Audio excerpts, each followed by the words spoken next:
ukuthi kunomngozi kangakanani ukuthi sisashadile sifuna ukuthi ke kuphume imali sibhalisele lo mshado lo wecivil sihambe siyo divorce uma si divorce kodwa futhi asihlukene sifuna ukuthi ke kuphume imali siqhubeke sihlale ndawonye so ngifisa ukwazi ke lapho ukuthi ke bashumayeli kwinduna azonke into zakithi emakhaya lekaphumulo abantu abayikhala amanzi yazi ke insizwa zingafuni ukuvuma ukuthi ezakithi lemakhaya kwaNgoni cha ngiyaqoza umshumayeli so ngidlalela ngamandaweni zangakini ngamaphumulo sibaningi kakhulu ngiyabonga bafowethu ngoba bese chazile bekadesho phambili noma ngeke ngibe mude kakhulu bengithi uCulu umfowethu uzosondela ngapha akwazi ukukhamba ezinye zezinto ngokubaleka ngokuhlukahlukana kwazo kodwa ke uthi haya ngampule bese ngimishiyela funa kuqala inqwele kuqala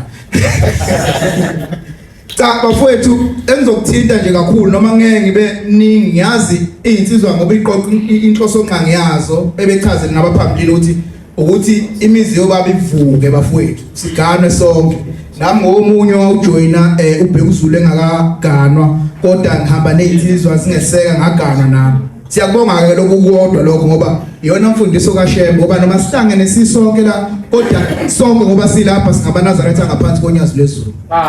manje ke iyodwa into esukishuyela ukuthi izinsizwa igana ivusa imizi yoyise kwazi nempilo iqhubekele iye phambili kodwa bafowethu nabaphambilini bakhona sebeganiwe ngisho ngaphambi kwami kunephutha abantu abayebelenze ikakhulukazi la esigabeni sezokugana masiphathelene nezinto zomthetho inhlobo zomshado ngokuhlukahlukana kwazo omunye umuntu ngiyeluleke ukuthi uma uzoshada engathi ungamthatha umama wasekhaya nihambe nobona ummeli ngoba ziningi ingqinamba abantu abagcina bebanazo ngenxa ukuthi abangabona ummeli mawubona ummeli ungena kummeli u600 consultation kodwa ungayi kwakho kuyena ngagcina kucosta inqwaba yezinto ugcina ulahlekelwa okuningi abantu ke baye bengayiqondi lento masuke siyisho inhlobo zomshado ezikhona ngokuhlukahlukana kwazo kune civil marriage kube ne civil union bese kuba ne customary marriages omunye nje ukebuza ukuthi ukuphi umehluko phakathi kwe-civil ngoba ngizocela kakhulu kwi-civil kanye ne-customary usushadile iningi lethu basilapha siyafisa ukuthi mase sesiganiwe wagana washadela uphinde uthatha unkosikazi wesibili noma ngasikho phela ukuthi kuyinkolo yethu ukuthi kufuna kube kanjalo kodwa ngiyazi ezinye insizwa nje zisazobuyela ezinye seyibuyile vele esinazo lapha kodwa niyazini ukuthi bane wethu uma usuganiwe umshado wakho wase home affairs wa register ngo-civil lo mshado wesibili osukushada usufana nomshado ongekho uma kuthiwa kwenzeka noma yini uyasebenza kakhulu nani mawungayenzanga nje kakhulu aziwini mawuhambe emhlabeni unkosikazi osuke sele lo umthathile njengonkosikazi wesibili ungeke akwazi ukuthi abe neclaim uma ungenzanga kahle ngoba wonke umthetho wecivil umuntu ushada kanye manje umuntu ukefika mhlambe officeini uthola ukuthi uzobuza ukuthi la ngithi ngiye home affairs bathi manje ngeke ngisakwazi ukushada ngenza kanjani ukwenza kanjalo sihlukene izinto eziyenza omunye osondela nganeno ukuthi ke kusekukhokhela lana nje sizokhuluma nje mahala ukhokhi uBhekuzulu sihlele intenhle bafowethu yazi ukuthi ke iminute 15 minutes wakho nje usuphambili 600 rand ukhonzatha nje ukuthi ubuze umbuzo othizela bathina njengabantu abangaphansi kwale profession yesikuyona sidayisa ngolwazi nangesikhathi sibalekile isikhathi wasufika vele kulokuzana charge imali lapha kuyimanga utshela yonke lonto leyo uma ushada uzoshada ngokwecivil bafowethu nakhona ufuna wazi ukuthi ke kuhlukene kathathu nakho lokho kwecivil ngokuhlobo zezinto sokunazo khona lokho sikubiza nge-incommunity of property abantu abaningi bayazi mawushada incommunity of property umshado ohlanganisa amafa ngisho kuthi uneyikwele lapho nishare ama-assets okuyizinto eninazo nama-liabilities niyazini ukuthi uma kuthiwa unkosikazi wakho usekanda debt review noma khona izinto ezinye ezimshayo phathelene nezeyimali nawe uzo-affecteka manje insizwa ibuye engayazi yonke lonto leyo nokwesibili okunye kuye kushayeka phulazi thina amaNazaretha umuntu uyashadelwa sihambe sesigcawini sijabule sonke siye ekhaya kuphela iminyaka emibili umuntu angawurejistile umshado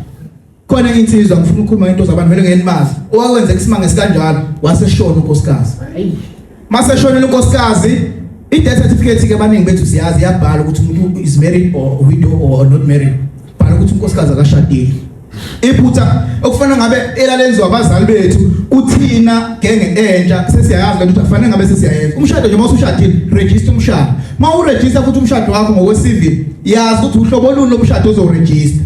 abantu abaningi ke baye bengakufuni lokho ukuthi fana noma uxoxa nje nonkosikazi wakho ukuthi asishade lo ohlukanisayo okubiza nge-out of control of property ngoba naye out of control of property kuhlukene kabili khona laba ibizwa nge-out of control of property with acqual khona ibizwa nge-out of control of property without acqual kusho ukuthini ke le out of control of property with acqual kusho ukuthi i-acqual i-growth kahle kahle lokho enikuthole senindawonye makuthiwa ngoba umshado uhlukanisa ngey'gaba ey'mbili khona ukuthi sonke siyazi ukushona kwespouse kanye lokho kunya kubusekile-ke akufisi ukuthi kuyinto eyenzakalayo i-divorce kodwa kuyinto ekhona eyiqiniso siyaziyo sonke mawukwenzeka kuhlukana leso sikhathi leso wena ushada umshado manihlukana kulo with acqual nizohlukanisa kuphela lokhu enikuzuzena accumulator senindawonye lokhu kukade unakho angeke kuforme part bese kuba lokho engithe yini out of control property without acqual lo out of control property without acqual lapho ke okwakhe nokwakho futhi oda engeke unqome noma ngasho afethu ufuna sonke sishada lo hlobo lomshado i-out of control property right ngoba in community iyakugaqelisa ushade umshado hlanganisa amafa useyayigaqelisa kodwa ngiyazi ukuthi-ke abantu besifazane abaningi abakuvumi lokho uthi nje kusho ukuthi ubona ukuthi kusho thina vele sishade ukuthi nje sobuye sihlukane chabo kakhulukazi thina nje abantu abayisebenzayo abantu niyazini ukuthi uma uyisebenza kuba ney'nkinga ukhona lapho usukoleta khona izinto ukuthi naye umkakho manishade nahlanganisa amafa naye sezo-affecteka funa ngabe uyakhokha uma ukuthi uyasebenza kuhulumeni ngisho ipesheni yakhe singahamba kuyidliwe naye iy'nsizwa ey'ningi azikwazi ukuthi zibone lokho ngiyakubona ukuthi-ke kubalulekile ukuthi sidlule khona iy'nto zakithi bese ngidlulela ekuthenini ufisa ukuthatha isithembu makungento engayigqugquzeli-ke leyo lapho umthetho wakhona uthi ufuna ukuthi uma uzothatha isithembu noma uzoba unkosikazi ababili bedlula kwaphambili ngeke umshado wakho ubhala u-CV ngisho uma usurejistile Home Affairs akumele ubhala u-CV yenza sure ukuthi umshado wakho ubhala ini customer kube customary marriage yona iyasiza ekutheni ungakwazi ukulanda unkosikazi wesibili uma usafisa ukukhulisa umuzikane kababa wakho kuba yinto enhle lokho abantu abaningi umuntu ovela ashade ebhale ngokwe-civil ebese yabuye ufuna ukuthatha isithembu futhi hlala hlophekisa ingane yabantu makuthiwa sekwenzeka noma yini wasenkingeni uyadlula emhlabeni kuyaqambe kuyaliwa sekuba nenkinga ngiyazi ukuthi umfowethu uzophinda ayithinte le yamafa ukuthi yama-wheels kahlahla ukuthi uyakwazi nanokuthi uphinde ukubhale nekuthi-ke ufisa ukuthi uhambe kanjani ungcwatshwe kuphi ungcwatshwele kuphi ukhona indawo la kuba ngakhona idumbu umuntu angangcwatshwa kuphela isikhathi mhlawumbe uganwe kabili bamshumayela uganwe kabili baba Sibalikhulu bese kuba nenkinganyana uma sesekuthiwa uyadlula emhlabeni unkosikazi omncane ngoba nakho mhlawumbe usungasahlali komdala uthi ubabe behlala nami ufuna ngcwatshwe kimi seqala kwenzeka izinto into ebengakwazi ukuthi ixazululeke ngokuthi nje uye kummeli akwenzele iwili yakho ngokuthi nje mhlambe khona lesikhathi sangoSeptember kuthiwa i-Wills Week bonke bayazi ngaleso sikhathi leso amabeli abaningi abaphuthiwe bengaphansi kwalohlelo basuke benza ama-week mahhala awukhokhi ngishisele ngoba ngiyazi iningi lethu le ndaba yokukhokha kuyihluphahluphe kancane manje kungcono uzoyenza mahhala kodwa uzokwazi ukuthi into zakho zivikelekile noma usuhambile futhi abantu bakho bazobe bevikelekile abanye basebenza ngaphansi kwahulumeni ngisho umnominate uzokunominatile konke ku-right ngoba nawo umshado phela ngesikhathi esikhuluma ngayo umshado iyahlupha nakhona ukuthi-ke lo mama lo munye ogcine engarejistile ngenxa yokuthi wena awudivosanga akubusekile-ke ukudivosa ngisho lokhu kungazi uma sekuvela lapha ekuthiwe wakhuluma ngendaba ye-divorce kodwa omunye kuyenzeka umuntu uthole ukuthi uhlala nonkosikazi omdala kube khona iy'nkinga uhambe uthole omunye umuntu thumela abakhongo lobole ushadile lokuqala ushado wakho futhi ongahakezi ubhalwe u-CV uyathanda uthandi ngeke ukwazi ukuthi uregister umshado lo wesibili uma umshado wakho ubhala u-CV ngoba u-CV uthi umuntu akashade kanye awukwazi ushado kwesibili khamba isikhathi umshiyile lowana nomuzi mhlawumbe omunye usemlazi wena usentuzumu qhubeka isikhathi uhambe olobolo ukhipha abakhonge kube right uhlale la kuphela iminyaka 10-15 years uhleli nalo fika usuku lifika nombala udlule emhlabeni lo hleli naye la akakwazi akholwa ukuthi aliphela lokuqala ugabe ngento eyodwa uphethe incwadi yomshado endibhalwe yena ngeke ngaba semamethena kanjani akho nithola ukuthi kumele ngilekelela abantu ekhona sefikile la uphethe incwadi yomshado lo akayiphethe incwadi yomshado mhlambe ke ngoba semsebenzini kulula uyakwazi ukumnominate umuntu spouse sakho ngokwe percentage ethizini no ngimnika wena ngokomthetho South Africa manishado umshado ohlanganisa amafa usuke nobani eno 50% kuyifa lakho shuthi ama assets awenonke ajoint ama assets kodwa abantu ngenhlobo usuke ngazi fana noma wenza iwill nje uzokudlula lokho noma ukukhulu ezokubuya kuthini wenza iwill uthi wena ngoba mhlawumbe khona ingane oyithole ngaphambi komshado hayi lama assets amlawa nalawa nginikeza nangu special nomuzi uma umshado ohlanganisa amafa umkakho unesale lapho because u-own 50% walo ma asset lo usufuna ukwanikeza abanye abantu wena uthathe ngokwakho ibhalile impela iwill iyaqanjwa iwill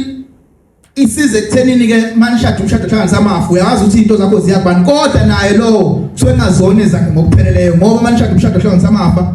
50% wazo lezo zinto usuke kuyikankosikazi omdala lo nkosikazi usuke umthathile manje ke siyaxwayisa insizweni bafowethu okokuqala nje bekufisa ukudlula khona lokho okubhalisa imishado okwesibili uhlobo lomshado makuthiwa ke manje usubhalisela umshado wakho uhlobo lomshado uthathayo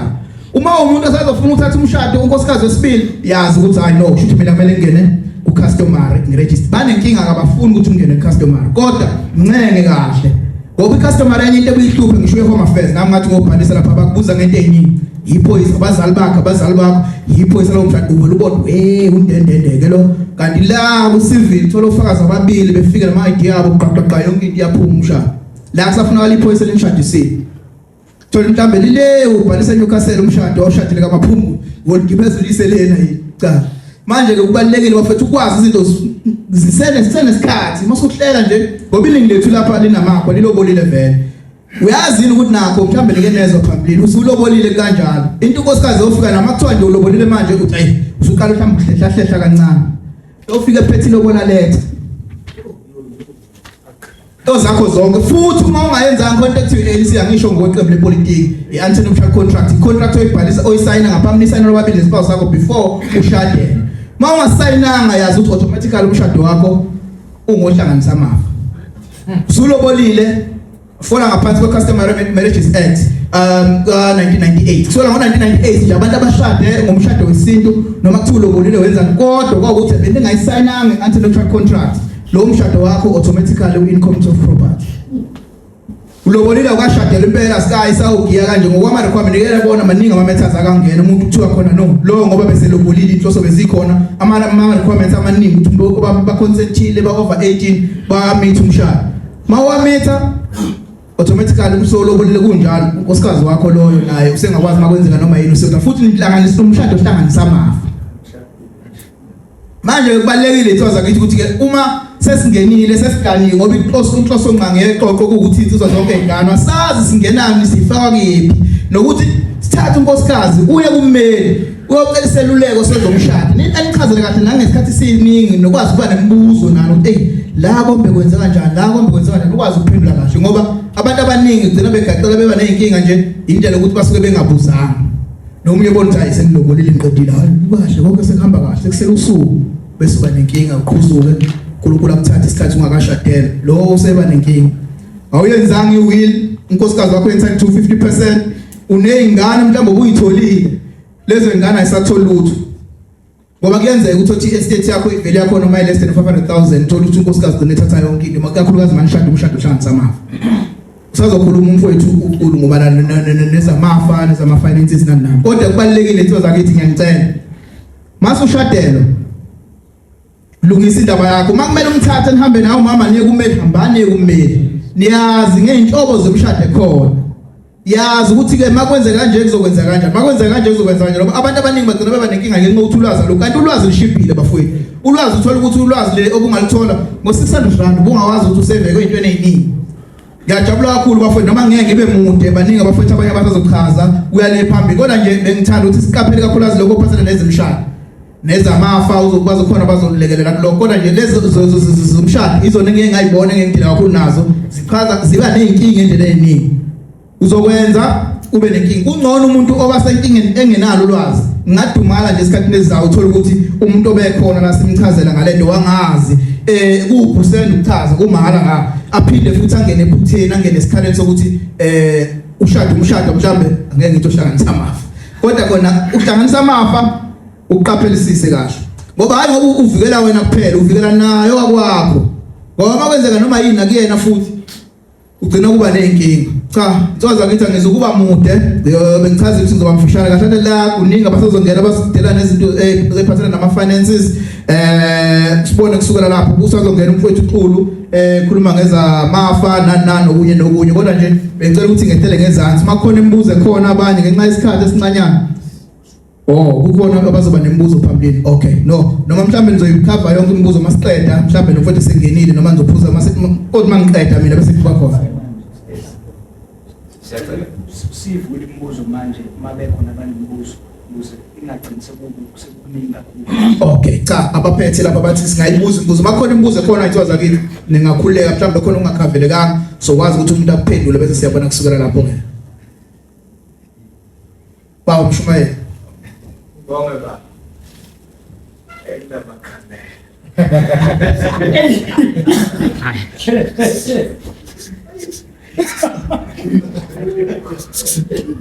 cha ngifuna ukuchecka la ukuthi ushade civil marriage so kulaba abasebenza kwakhulumeni bana le nomination form which falls within uGBF. Now usono spouse noma ungathi spouse lo muntu ke usiyamnika a certain percentage le percentage bese ihambe mhlambe ibe ngaphezudlwana uba ake mhlambe ka 50% lo otholwa umnikazi womshado lo ka civil marriage kuwumani. Ngifuna ukubuza ukuthi ngokomthetho lapho ikhona into eyinkinga ngoba ngizwa ukhuluma ukuthi obviously uno 50%. Now ngokwama nomination must nominate isikhathi esiningi under government.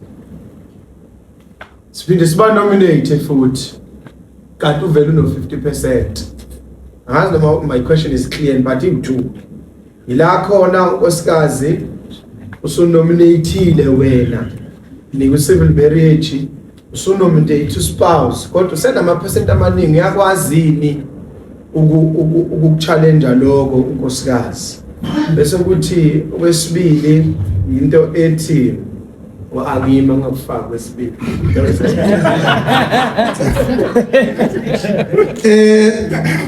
sibonge umbuzo bamshumela ngazi noma ngokubambe kahle kodwa engathi okucela ukuthi uyakwazi mhlawumbe mangisamarize uyakwazi ukunominate umuntu uyipercent engaphezulu kwa 50% noma usunomunye wesibili manje angithi uthi babumncanyana unkosikazi uvela no 50% akangiqale nje ngikhuluma nobathi uma kwa GBF sikhona isidingo sokuthi ngoba vele uno 50% umnominate. Okay bane discretion abayibesebenzisile yabayimpatient ngizokubeka nje lokho ngokusobala kodwa uhlobo lomshado wakho ushadile unkosikazi usuke no 50% ungamnominate by virtue of the fact that you are married in common of property wife wakho is entitled to 50%. Ngoba kuthiwa out of community ke understand ngikusho ngani lokhu ukuthi babuye be discretion ke benze ngenye indlela kunengane ukuthola ukuthi usushonile ebeyingekho mhlawumbe ungayinominateile lapha bakwazi ukushintsha ama percentages akhona lapha bethi no naye lo it is in the best interest of umntwana as per section 28 of constitution ukuthi akathole naye noma kuthiwe benganominate so i-nomination form ibalekile noma abantu abangaba relevant kakhulu ukubuza lokho ilaba baka GPF bona kodwa ngokulanda kwami nangokumlanda komsebenzi engeke ngawenza phambilini bakwazi even ukushintsha i-percentage uma nje umshado usashadiwe ngoba ngeke ngasho ngathi indlela zokuhlukanisa umshado zimbili kuphela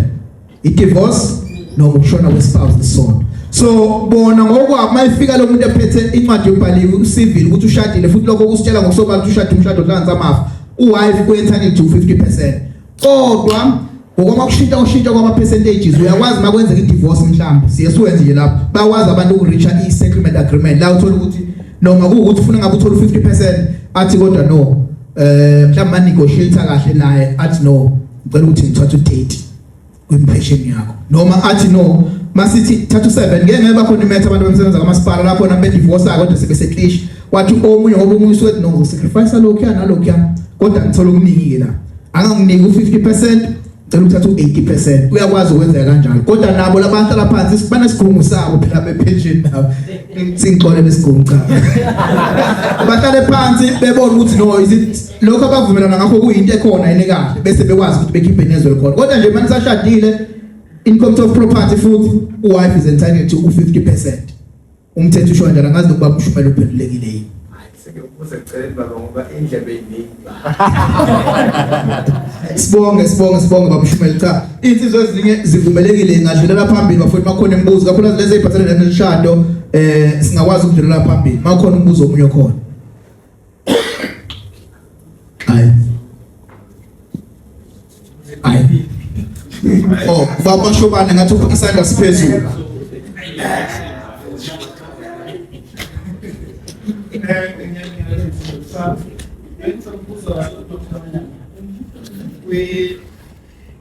Customer marriage njengoba kade ukuchaza ukuthi uma uthiwa ufisa ukuthatha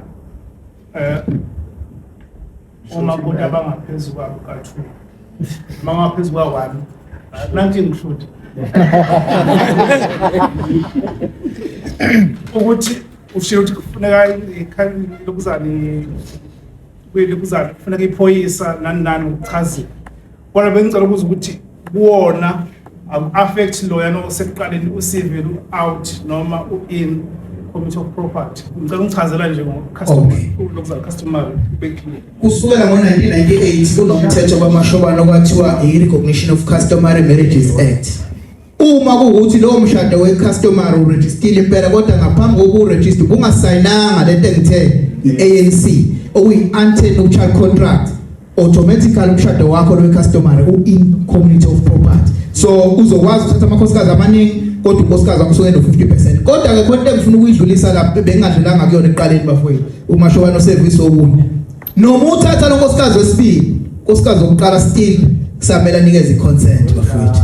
Awukwazi ukwenza izinto ngekhanda lakho. Futhi nje ufuna ube umuntu onokuba nesisoka umncenge kahle umtshela cha ngifisa ukwandisa umuzi kababa mhlambe siyashoda lapha isizwe samantombi ngifisa ukuthi sibe siningi cha siyashoda siwoxabhasha uncane kahle kodwa phela nawe ufuna ukuthi uzo-afford ngoba enye into ekhona noma ufuna kube ukuthi ke nangapha ungahle ngoba bazodinga vele okuningi omunye bakwazeka abantu besifazana mhlawumbe ngisho ngikhuluma kabi bazizobengizwe ngaba abantu kodwa uyakwazi uma umnika into ebona ukuthi hayi still ngisho ngangena omunye wesibili la kodwa still ngizoqhubeka ngiphile kahle kodwa lo oqala uthola ukuthi makuphela inyanga uza kukhumbuza ukuthi ufuna ukuthenga impuphu uzokhona yini ngoba yonke lento leyo ekhona bafethu usithi ingane mase sithathile kodwa siphinde futhi ke sazi ukuthi ke noma esebenza mnika imali bayifuna ngafowethu usemthethweni cha ngidizithini usemthethweni phela mina kodwa uyabona imali yokuqala uyovuma yini uma ukuthi uyahlulela nokumnika imali makuphela inyanga uholile usufuna owesibili uzovuma yini mawubheka waphela ufuna umthethayi usazodliwe khaya usazokhunjeka nasi isabelo sakho ngesiaffecteke akutsheleke ukuthi ufuna i-double story umkhethe umthekele ne-legend 50 or 55 ukwazi cha bafethu ngidlulele phambili ngingamoshi isikhathi kuwe ngathi omunye umashobane nawe unombuzo khona ufisa ukudlula kuwona Ngani Hlala ngamakhamera. Khona mayizolo. Senekubuza. Okay, ngicela ukubuza la umbuzo wami uzoba mncane. Kubuya ngathi le genge yethu yamanje angazi ukuthi kwenziwa yini. Sesinomunye umqondo esiyayiswenze uma sesixakekile ngendlela sesixakeke ngayo financially. Kwenzeka iphutha wawubhalisa lomshado lo wecivil. So manje uma ubona ukuthi ayisekho indlela ukuthi ngiphume kuwo lomshado. Kulokho khona lokho esikwenzayo ke. Ngifisa ukuthi ngokomthetho ukwazi ukuthi kuselekelele ukuthi kunomngozi kangakanani ukuthi sisashadile. Sifuna ukuthi ke kuphume imali. Sibhalisile lomshado lo wecivil. Sihambe siyo divorce. Uma si divorce kodwa futhi asihlukene. Sifuna ukuthi ke kuphume imali. Siqhubeke sihlale ndawonye. So ngifisa ukwazi ke lapho ukuthi ke angithi ekuqaleni mina ngibypassekile ngoba ngibypasse mina ngifake ucivil kanti bengakabi nalo ulwazi kahle hle ukuthi ucivil khona la ungivalela khona sengishaya umakoti ngesithende sokuthi kuze kuphume imali sikwazi ukuthi siqhubeke nempilo as divorce kanti inhloso yami ukuphuma kulo civil lo uma sengiphumile kulo civil lo ukuze ngikwazi ukuthi ke ngithola ucustomer mangifuna ukuphinde ngigane futhi ngikwazi ukuphinde ngigane. Umbuzo wami ulana utheni ke uma kwenzeka ke sikwenza nomakoti ke sidivorce kodwa siqhubeke sisashadile ngoba sifuna ukuthi ke kuphume imali ngitshela umakoti ukuze sikwazi ukwenza izinto kanti inhloso yami ukuthi ngiphume ku-civil. Uma sekufika isikhathi ukuthi ngiphinde ngigane futhi ke umakoti lo okhona kodwa njengamanje sengidivorceile naye akasenaso isabelo entweni zami njengamanje umuntu osevela ukuthi ke usenesabelo lezobe sengishade naye ngaleso sikhathi mfisa ukuchecka lokho. Ngibonga futhi mashobana. Ngishilo nasekuqaleni mangiqala ukuthi umshado nje uwodwa uhlukaniseka into ezimbili. Divorce ne-death of his spouse. The fact that usudivorceile wangase uphinde uremarry okanye uphinde uhambe uregister kwesibili umshado usevele uthathwa njengomuntu ongasashadile lo nkosikazi wakho. Uma usushada omunye umuntu uyena osezokwazi ukuthi afike aphethe iphepha kanje. Noma libhala ucustomary usenonkosikazi oyedwa kodwa ngoba kwazi ukuthi ngokwamaphepha mhlawumbe wa divorce mhlawumbe futhi na claim ka GPF yaphuma imali kuyavela vele ukuthi umuntu ohlukanisile lo mshado akethe usuhlukene manje phela umshado ngoba ngisho nje ukuthi uhlukana kabili uya divorce noma kushona ispouse sithizeni nakhona ukuphinde ngiremarry futhi bese ngiyashintshana uyakwazi kunabantu esiyesibalekelele thina la uthola ukuthi umuntu ngenxa ukuthi befuna imali enenkinga nje zeyimali thizeni afika umuntu adivorce omunye nje wakwafika ofisini kudala ngangazi ke mina ngibhala konke uyazibalela na ukuthi umama uyafika ulasho angisedumbe emshadweni ngafika ekhaya senentombi nana ngibhale konke kumasamanesi mina ukuthi ngiyafaka isidivorce leyo yonke into kahle uma sesiqhubeka sebesondela nganeno bedivile lokhu lo babesondela naye ofisini uthi hayi wamcanyana thina ahlade sifuna ukuthi sithole lezi imali siyakha kahle kahle lo mama sembhala into engaka kanti kanje so uyakwazi ukudivorce abafowethu uma unemali bangasinto angifuna abajibe beze bethi mhlambe ngitheni cha kodwa bayakwazi abanye abantu ukudivorce kodwa phela ukhona kusemthethweni ukureconcile vele no uyobe sihlukanile 2-3 months 4 months sabuye sabuyisana sabuye sahlala phansi uyadivorce umuntu uclaim imali babuye bebe right so akubi into ezokuaffecta kodwa kuzokuaffecta kwini kuzokuaffecta ekutheni akithi ngoba uyimember ka GPF uyacontribute mhlambe njalo ngenyanga ama contributions wakhe imali yakho besibe imali engaka mase seclaimile vele phela izokwehla vele sefana ukuthi uqala phansi lo 50% si minus 50% suqala uqhubekela kusukela lapho ngicabanga ukuthi ikhambe ngile into zakho